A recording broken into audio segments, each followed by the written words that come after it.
Bon matin à tous, bonjour, bonjour de Montréal. C'est un plaisir d'être avec vous ici. So it's really a pleasure to be back in London. The first time I came here was in the mid-80s.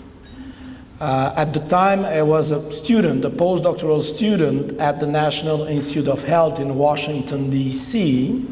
I was working on drug of abuse, one of them called phencyclidine. We're trying to find a mechanism of action, and we had just published a paper, scientific paper, and a neurologist here that some of you probably know, Vladimir Achinsky, contacted me and said, Remi would like to invite you to give a talk at Western, and maybe you could consider a job here at Western. So I never materialized, but I've been back to London here many, many times, and I have a good friend here at the university and at the Robarts Institute. So I changed the title. I do that quite often to play a bit of trick with you. And what I'll give here today will be fairly high level, no detail, except maybe toward the end I want to talk a little bit about the science currently being done in my lab at the Douglas Hospital, McGill University. But I want to start first by talking a little bit about the brain. It's just an amazing organ. It's amazing in a baby, very, very plastic, changing almost every other week as the infant grows. It's amazing in a teenager. Sometimes doesn't seem to be for real, but still extremely plastic, agile, mobile. It's amazing. In a person like me, mid-50s, still a lot of capacity, a lot of potential in the brain. And it's amazing at 90. Okay? A few years ago, we would have said no. It's not possible. As you age, you lose a lot of capacity. You lose a lot of these neurons, and you just go down the hill, in a sense. Well, it's not like that. There's still a lot of opportunities, a lot of plasticity in an aged brain. And that's something that I think is a major change over the past few years, and maybe today, in some of the session, you may talk a little bit about that. So I want to talk a little bit about the brain, about our brain, and as I said, the fascination for the brain. You have neuroscientists in the room here that will talk about the brain today. And I'm certainly biased. I did my doctoral thesis working in the cardiovascular system. But the brain is amazing compared to the heart. The heart is fun, but the brain is amazing. So a bit of brain 101. 86 billion neurons in our brain. And it's the same, and we forget about that, it's the same for what we call glia, the white matter. When I did my training, it was protecting, the glia was protecting the neuron, or was there as a support for the neuron. Now we know that glia, we call it astrocyte and microglia, doing much, much more than that. And they play a very proactive role in brain repair. And as any good thing, if you overactivate glia, then it can start to have trouble, to create problem in the brain. But certainly, key is to remember neuron, billions of them, glia, billions of them. They work together to coordinate brain activity. As I just said, very adaptable, even in old age. Stem cell, neurostem cell, that were discovered in Canada by Sam Weiss at the University of Calgary in the early 80s. There is stem cell in the brain, and there is stem cell in the old brain. So as we know more and more how to use the capacity of these cells, maybe we'll find ways to repair the aged brain. Again, not there yet, but there is hope on that front. As I mentioned briefly, during adolescence, there is a lot of what we call pruning and reorganization of the system, of the network, the neuronal network in the brain, to try to maximize efficacy. So that's one. And of course, there is a lot of interaction between your makeup, your gene, and environment. And environment in the sense of social environment. Okay? So it's very important to keep that in mind, that there is a lot of impact of social environment on brain remodeling and reorganization. And it has been shown, again, at first by a team in Canada, in Quebec, that socioeconomic status, in fact, very much this brain reshaping and remodeling as we age. Okay? If you come from a lower socioeconomic status, impact on your behavior as you age. And of course, as we age, like many other organs of the body, there is more and more malfunction.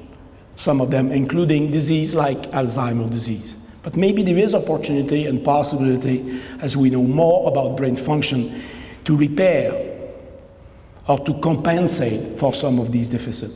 So it's just a bit of in a nutshell, in one slide, a bit about the brain. Alzheimer's disease, well, you know more than me about that. You're involved with spouse, parents, family, friends suffering from this disease. Very prominent type of dementia. And as the average age of a society increases, there's more evidence of greater number of cases. It's not unique to the developed world. As the society ages in Africa or in Asia, you see more and more dementia of the Alzheimer type and related dementia. Some of the key phenotypes, some of the key features of the disease: memory loss, often the one that we are most worried about. And I'm already thinking about that myself when I go doing the shopping on Friday night and you get out of the center and you don't remember where's your car. And luckily these days we have all kind of gizmo that help you find your car. You beep, but if there is 4 or 5 that beep at the same time, it's a bit challenging. But certainly afraid of that, because memory, learning and memory is being human in a sense. So that's a feature of the disease that we are very worried about. Sometimes aggressive behavior, especially in the early part of the process, language dysfunction, depression that is often underdiagnosed in Alzheimer patient. So the clinician will not take the time to explore, and many types of depression you can at least treat to some extent. So at least if you can treat that, the person will feel a bit better. And of course, there is genetic association, and I'll talk about that a bit more in a minute. In an Alzheimer brain, we lose neuron. We lose synapse. So that's why knowing a little bit more, eventually how you can rebuild some of it, remake some of the connection is critical. But we're not there yet. We're still in the learning phase, in basic research, trying to understand brain plasticity. More and more we know that there is inflammatory processes in an Alzheimer brain, so neuroinflammation. Early on it's probably protective. So we try to protect some of these molecules involved in inflammatory processes in glia, trying to protect against the insult. But if it becomes chronic, then of course a bit like arthritis, it become negative. We see features, special features in an Alzheimer brain. We call them senile plaque and neurofibrillary tangle. They are not unique to Alzheimer's disease, but usually there is more of them in Alzheimer's disease.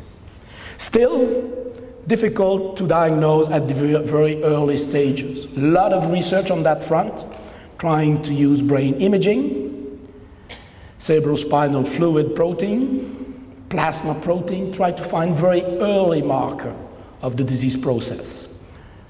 The scientific community has done a lot of progress over the past 5-6 years on that front.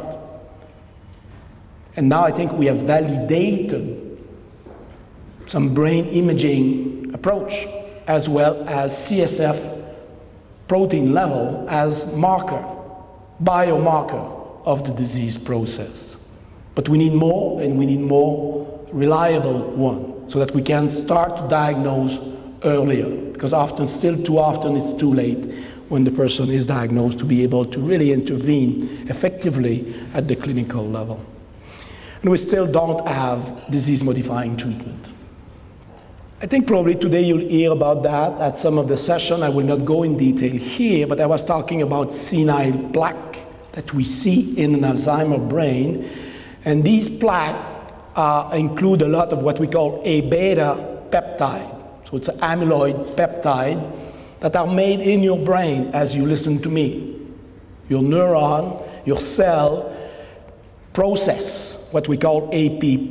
This APP, the enzyme, will chop it into smaller pieces, and some of these products are protective. They want to protect your brain against insult, but there is others that seem to be toxic. And these are the toxic beta amyloid fragments that form, that create the senile plaque.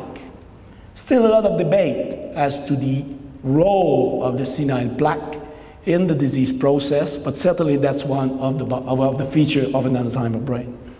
These APP processing, the brain process APP using enzyme, what we call the secretases that you see at the bottom of the slide, alpha, beta, gamma, and of course there is a lot of interest in academia and in the industry, pharmaceutical industry, to develop molecules that will regulate the activity of these secretases.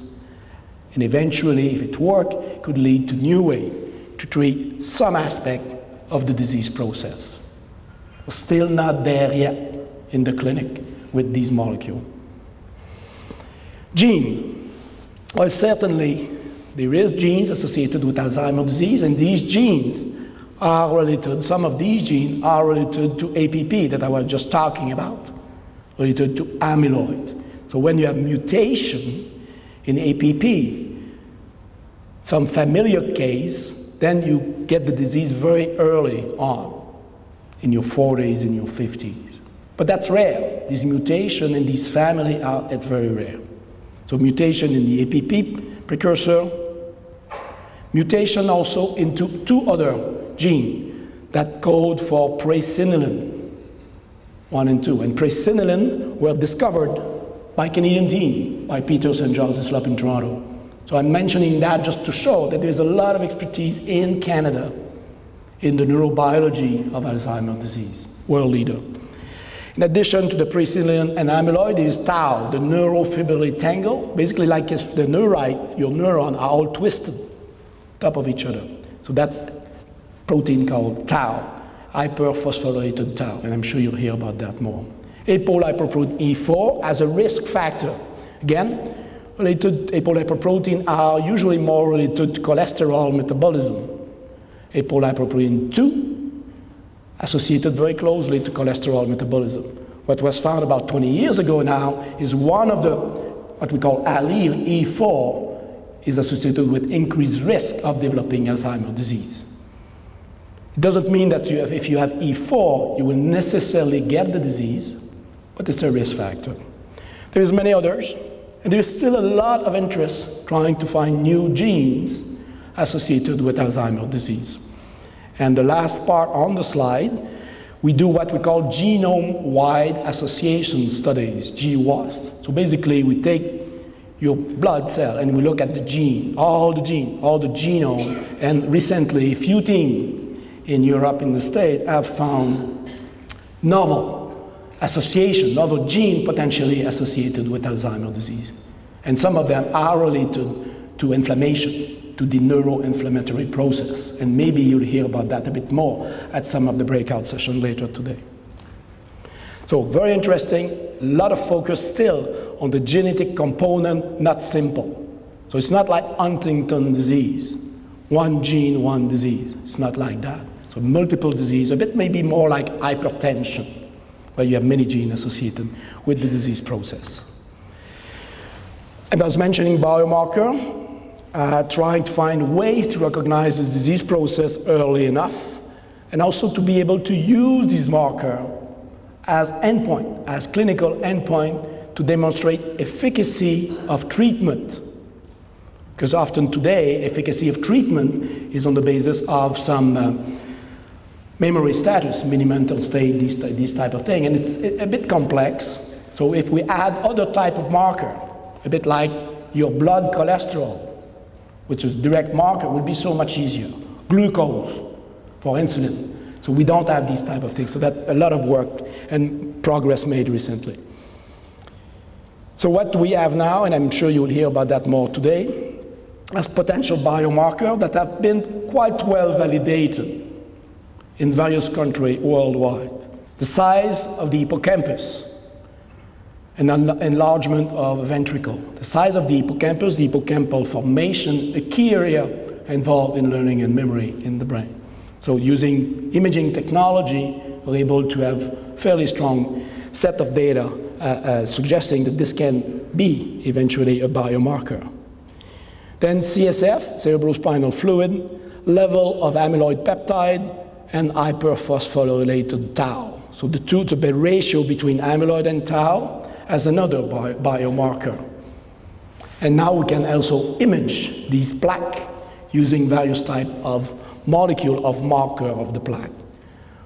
So the status today seems to be that you need these 2 or 3 markers together. So by itself, none of them are really predictive, really definitive as biomarker, but when you mix 2 of them, like MRI and CSF ratio of amyloid and tau, then the likelihood that yes, indeed, they act as biomarker is very high. So a lot of interest on that front as well. Treatment. What do we have as treatment? To be frank, a bit disappointing. As a scientist involved in the field for 25, 30 years, when I joined McGill University, I started working on the cholinergic hypothesis, the first one here. And worldwide, a lot of interest on the cholinergic hypothesis of Alzheimer's disease. Because one of the key aspects of the disease process is losing cholinergic neuron in area of the brain important for cognition, for learning and memory. So a lot of interest saying, well, maybe if we can replace or replenish acetylcholine, we'll be able to improve, to treat an Alzheimer patient. A bit like in Parkinson's disease, a similar strategy was used very successfully. So basically here, what we have on the market now is a molecule that will block the activity of the enzyme, acetylcholine esterase inhibitor, and you know them very well. So these were approved for treatment almost 30 years ago. And still today, we don't have many other things better than that. After lots of research on the amyloid hypothesis, on tau, on all that. So a bit disappointing, to be frank. But still, we have the esterase inhibitor. They are far from being magic drug, but they work in a fairly high proportion of patients for a certain amount of time. Better than nothing, but certainly we need to do more than that over the next couple of decades.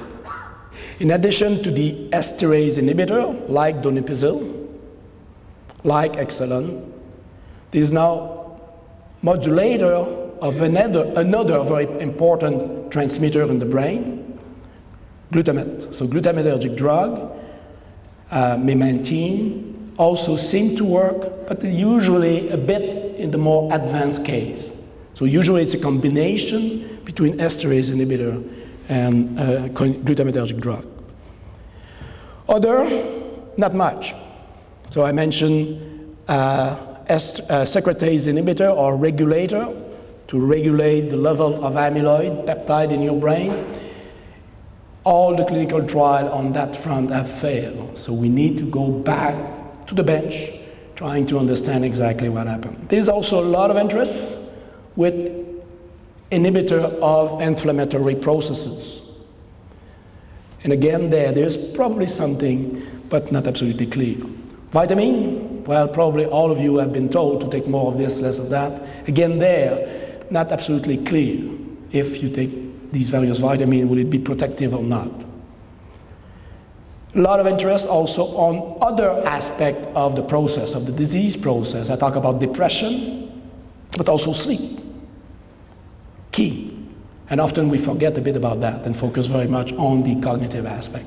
But it's important also to have ways to regulate the sleep pattern, to regulate mood. And there is a lot of interest on other ways to modulate cognition as we age and in an Alzheimer brain, and intellectual and physical activity. I'll come back to that in a minute. So here, just showing that in 30 years of research, as I said, a bit disappointing, but maybe also another message that we need to focus on is there will be no, in my mind, there will be no magic bullet for the treatment of Alzheimer's disease. And a bit like AIDS, and a bit like hypertension, you probably will need a cocktail of drug, a cocktail of molecule to be able to regulate the behavior, to regulate the learning process of a person suffering from dementia. Like your hypertension. When you suffer from hypertension, some of you is mostly because of the vessel, some others because of the kidney, some others because of the heart, and many is a bit of the three. So that's something we need to learn also to start to use this type of multi-drug approach and not expecting the magic bullet. Upcoming treatment, thing that we are working on in the lab and in clinic all over the world. I already talked about amyloid production. As I said, various trials have been done in a clinical trial in the States and in Europe and in Canada. A bit disappointing, so we have to understand a bit better and to optimize these modulators of the activity of the enzyme related to amyloid production.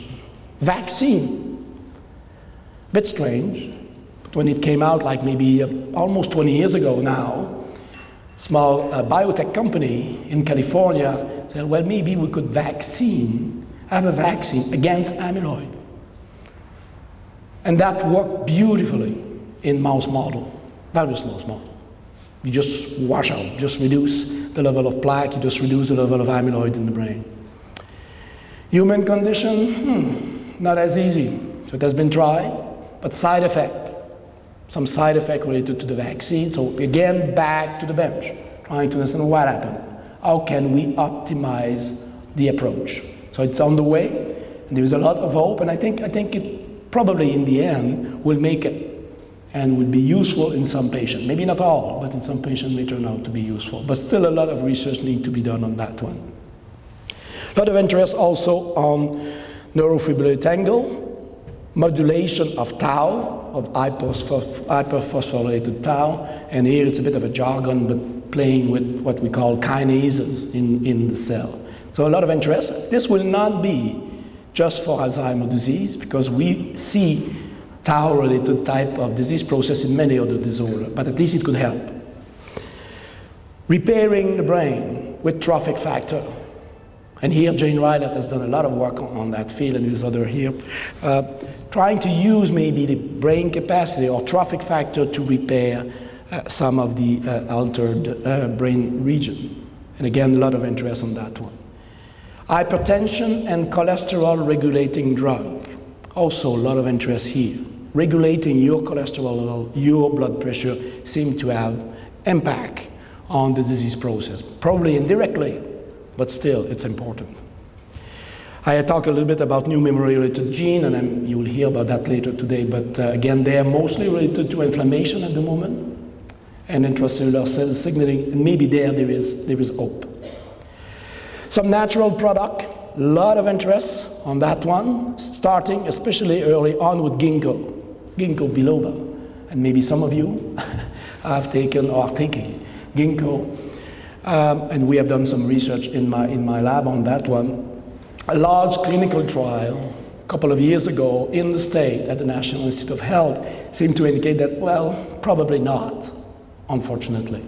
Probably no major effect. Again, maybe the patient that received that were in the trial maybe were too advanced in the disease process. That happened very often. Since we cannot localize too early, when the patients are in a trial, they're fairly advanced, and it's a bit like a cancer that's too much advanced. It's hard to have very effective treatment. But there's still a lot of interest on that, and I'll talk about that a bit more in a minute. I already talk about blood pressure, exercise, intellectual exercise, and physical exercise. Physical exercise, of course, is very good for your cardiovascular system, but also seems to be good for your brain. Probably blood flow, and increasing the level of trophic factor, neurotrophic factor. So there is data showing that when you exercise, you increase some of these factors, and then maybe it will help in the end in repairing your brain. Intellectual stimulation also seems to be good, and there is a study, especially in Scandinavia, where they are trying to understand the role of that as potential ways to slow down or to prevent the development of the disease. But again, here you have to be careful, because if you don't like crossword puzzle and you hate it and you force yourself to do it every night or every day, that will increase your stress hormone, and that will have a negative effect. So even if your wife says you need to do it, if you don't like it, don't do it. Find something that you like. It could be reading a novel, it could be writing, whatever, but find something that you like. It's not one size fits all, even for intellectual stimulation. And unfortunately, that you like it or not, aging is still the main risk factor of Alzheimer's disease and many other diseases of the body as we age. So keeping that in mind, and I'll just say a few words about the research done in the lab, saying, well, there is still aging there, not much we can do about it, so can we use aging as a starting point? Trying to understand what happened in an aging brain that may lead to change into learning abilities. So we are very simple-minded. Say, well, we'll use model that we have at the center, at the Douglas Hospital. And one of them is a simple little black and white rats. We call it long Evans because they are from that strain of animal. Usually a rat will live in protected environment like for research, about 2 years, a bit 2 years and a half. So 24, 25 months old animal, it is quite old. Often we say it would be similar to about 80 years of age in a human being. The long Evans rats, one of the features of these animals, although they eat the same thing all their life, the housing condition is identical. Some of them will do well, will perform well in learning and memory tasks, and others will not. So that's a model we like, because it's a bit like a normal distribution in the human population. Some of us, for some reason, continue to do very well as we age, others not as well. So we have used that as a model. We have also used animal mice that overexpress these amyloid peptide as a model of, potential model of some aspect of dementia. And we use gene array, so basically on the little chip, we have all the genes of the mice or the rat. And then we can look at what's the difference between an animal that learn well and one that do not learn so well. So basically that's what we did here, and that's the work of Jonathan Brouillette and Charles-Étienne Benoit when they were in the lab. So these are the long Evans rat, the little black and white rats. And we trained them, screened them in what we call the Morris water maze. And it's quite amazing that the animal learned that very, very well. So basically, the animal is put in this pool. The pool is filled up with water and with powdered milk, for example, or some other type of ingredient that will make it all kind of murky. And there is a little platform just under the water that the animal does not see, but he has to find it. At first he finds it just by chance, in a sense, and then learn where it is. And we think that the animal learns where it is because of poster in the room. So you say, oh yeah, I remember that poster here, so it means that my platform is there. Okay? And basically when we screen the animal, We have some that are age memory unimpaired. We call them AU, age unimpaired, and then the memory impaired. If we have a curve of that, that's what you see. So basically the young one in white, the young adult rat, that will be about a 6-month animal, like a young adult. They will learn the task. You have the training days at the bottom, the latency to find the platform on the y-axis, and after a couple of days of training, they find the platform in 20 to 25 seconds. So you put them back in the water, different corner, not really corner because it's round, but different part of the maze, and they will basically say, oh yeah, the poster is there, it means that my platform is there. And they find it in a few seconds. Then you have the age-impaired one, the top line. These guys, you train them and train them and train them. They learn a little bit, but very little. So you see the bottom, they basically are flat, and even after many days, we still pick them up, because we don't want to let them spend all day. So we train after a few seconds, after a minute, we just pick them up. And then you have the one that learn very well. They are 2 years of age, 24, 25 months. They learn as well as the young one. That's where we want to be. And we all want to fit with that, fit that curve. That's about 20% of a long events rat population. The ones that are impaired, it's about 30% of the population. And then I don't show them here, but also you have all the ones in between. But for us, over the past few years, we have used the extreme, the impaired, comparing them with the unimpaired. I would not go in detail here, just various things that we have to do to make sure that it's related to learning and memory. So then we do the chip, what we call the chip array. So we take the hippocampus in the rat, that's this little area that's outlined at the top of the brain, area involved in learning and memory. We extract the RNA. We hybridize this material with the chip, and then computer analysis of the genome of the animal. And we look at genes that are differently expressed between the various groups. A slide produced by Jonathan, and we use a special type of computer program, data analysis, not to end up with thousands of genes, but few that are more affected than others. And that's a table here that Jonathan Brouillet produced. Seems simple, but that's almost 3 years of work with the different cohorts and all these things. So I will not go in detail here, because today we'll just focus at the bottom one, the age impaired versus the age unimpaired. And some of the genes, about 7 to 12 genes that were affected. But another one that's quite interesting, that we should study and we have not studied yet, is the third group, the age unimpaired versus young. And as if you remember, in terms of behavior, they were quite identical, one to the other. But in terms of genes, they probably use a different strategy to solve the maze. So you have like 66 genes that are differently regulated, and these may be out-protective in the sense of learning and memory. So we want to do some work on that. But today we'll just focus on the bottom one. So basically what we have, and I'm just very briefly, and a lot of it is words that are strange names that we have, 2 genes, down-regulated, we call it trans-thyretin, TTR. Probably you never heard of that. Before we did the gene array, I had never heard of it myself. Okay, so you have the student bring that to you and say, these are the genes. What are those? Don't know. Upregulated, quinone reductase 2. Again, never heard of that.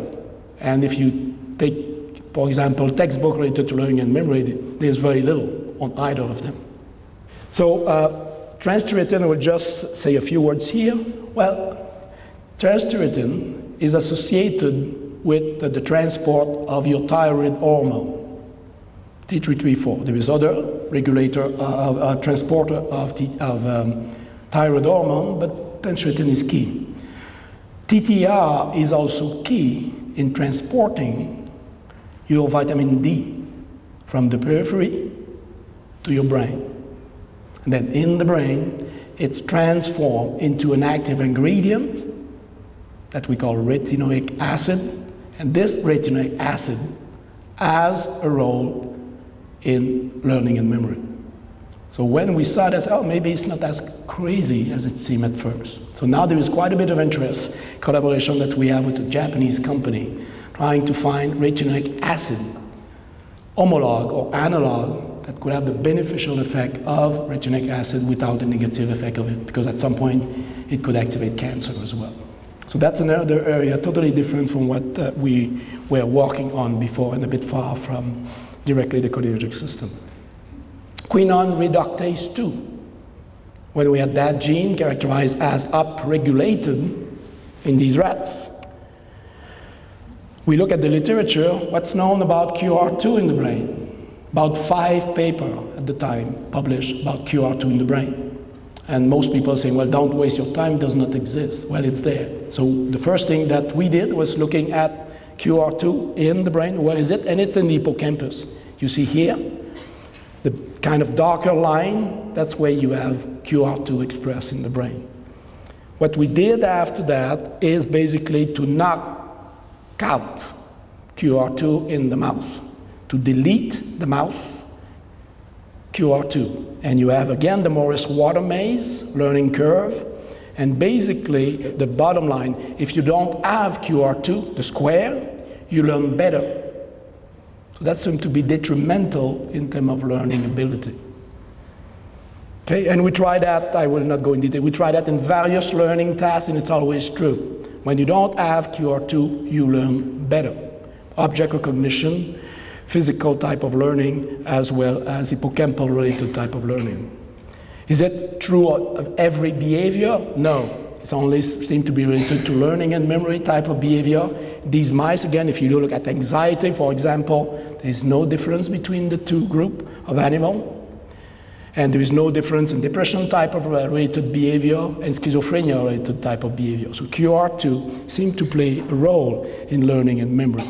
And that's something we're working on at the moment with a company in France, Servier. And it seemed that maybe the mechanism of action of QR2 is related to melatonin receptor, sleep, all these type of things. Melatonin receptor, it will be a different type of receptor, what we call melatonin 3. So we're working on that, and hopefully that could lead to a new approach to treatment of Alzheimer type of dementia.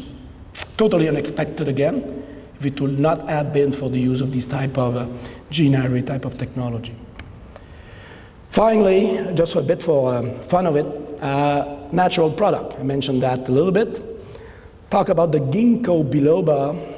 We did some work using cell culture, culturing. Basically, you put in a dish the neuron, let them grow, compare the effect of various products, and we use control extract of ginkgo biloba. Some effect, some impact on signaling pathway, but nothing to write home about, at least not in our end. The postdoctoral student doing the work, Stéphane Bastianetto from Paris. Myself, of course, as French-Canadian, say, red wine sounds so much better than ginkgo biloba. And of course, there is the paradox, the French paradox, in southwest part of France, the Toulouse area. They eat very fatty food, they drink good red wine. The incidence of cardiovascular disease is not higher than other parts of the world. Why is that? So we try to understand what could be the mechanism of action, what could be the protective agent in red wine. So you have your red wine here. That's not the one that we use in the lab, because this one, Chateau Petrus, probably will use up my grant in about 2 weeks. That's a very expensive one. But what the message here is not to go necessarily for Chateau Petrus, but for good red wine, okay? It's probably because it contain a little bit more resveratrol, that agent that probably is the active agent in red wine, in grapes, the skin of grape. So what we try to do here, just to try to understand the mechanism of action, and one of the things that we did, does it act at the level in the cell, or does it act at the level of the membrane of the cell? And we think it acts at the level of the membrane of the cell. I'm not going in detail here. And we compare the action at that level, the binding at the level of the plasma membrane compared to neuroprotective abilities of resveratrol at the top, but molecules that are related to resveratrol or that are also neuroprotective. So basically the two match very well in terms of activity in the binding assay, activity as neuroprotective agent. At the top, as I mentioned, you have resveratrol. Toward the bottom, you have molecule with a very long name, epicatechin galat, gallocatechin galat. These one, so for those of you who may not like wine, red wine, these one are in green tea, are in the teas. There's more in green tea than in the black tea. But there is there, and also they are acting, they are neuroprotective and all that. So the galat form are quite active. So maybe there is something there, and of course we're trying now to characterize better, to identify the binding site. What's the protein at the level of the plasma membrane where these molecules act? I will not go into detail. So natural products. So it's kind of intriguing. I will not have, when my postdoc, Stéphane, said, well, we'll do work with red wine extract and with resveratrol, I said, no, that's not, I don't want to go there. It's too soft science, in a sense. Turned out to be very, very exciting, and there is something there. So we need to try to understand that a bit more. Again, it's not the magic bullet.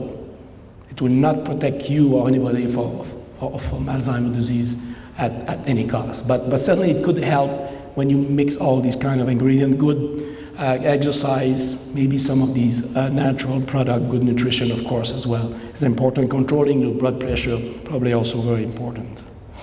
So, aging as a key factor, various mutations have been demonstrated to be associated with Alzheimer's disease, but they are rare, and most cases are still what we call sporadic, not clearly associated with genes. Biomarker, we start to have some of them.